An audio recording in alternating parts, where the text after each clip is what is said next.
मित्रांनो नमस्कार. आपलं माझ्या चॅनलमध्ये स्वागत आहे.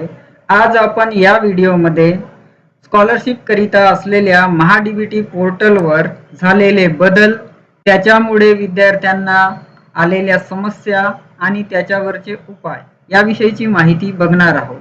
तर मित्रांनो, शैक्षणिक वर्ष 2023-24 या वर्षी महाडीबीटी पोर्टलवर राईट टू गिव्ह अप ही नवीन टॅब उपलब्ध करून देण्यात आली होती. ज्या विद्यार्थ्यांना आपली स्कॉलरशिप सोडायचं आहे त्यांना राईट टू गिव्ह अप ही नवीन टॅब उपलब्ध करून देण्यात आली होती. परंतु काही विद्यार्थ्यांच्या नजरचुकीमुळे ही टॅब क्लिक झाली आणि त्या विद्यार्थ्यांना आपल्या स्कॉलरशिप पासून वंचित राहावे लागले. वेगवेगळ्या विद्यार्थी संघटना आणि शासनाचे वेगवेगळे विभाग यांच्या मागणीमुळे माहिती व तंत्रज्ञान विभागाने महाडीबीटी पोर्टलवर नवीन एक टॅब उपलब्ध करून देण्यात आलेला आहे, ज्यामुळे आपण आपला अर्ज रिव्हर्ट करू शकतो. म्हणजेच राईट टू गिव्ह अप ही बटन उपलब्ध करून देण्यात आली आहे.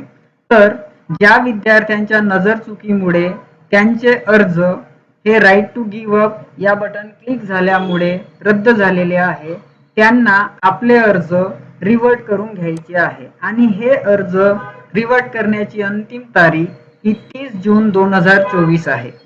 तर मित्रांनो, आपल्याला सगळ्यात अगोदर महाविद्यालयाच्या प्राचार्यांशी संपर्क साधून त्यांच्या लॉगिन मधून आपला अर्ज रिव्हर्ट बॅक करून घ्यायचा आहे आणि तो अर्ज रिव्हर्ट बॅक झाल्यानंतर प्रत्येक विद्यार्थ्याला आपल्या लॉगिन मधून तो अर्ज परत रिअप्लाय करायचा आहे आणि तो अर्ज रिअप्लाय झाल्यानंतरच आपली स्कॉलरशिप आपल्याला मिळू शकेल आणि याकरिता विद्यार्थी हे सर्वस्वी जबाबदार राहील.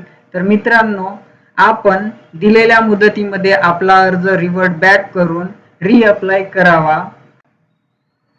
जर यामध्ये काही विद्यार्थ्यांना कोणत्याही प्रकारची अडचण येत असेल तर त्यांनी त्यांच्या जिल्ह्याचे सहाय्यक आयुक्त समाज कल्याण यांच्याशी संपर्क साधावा. मित्रांनो, माझ्या चॅनलला आपण जर सबस्क्राईब केलं नसेल तर सबस्क्राईब करावं. धन्यवाद.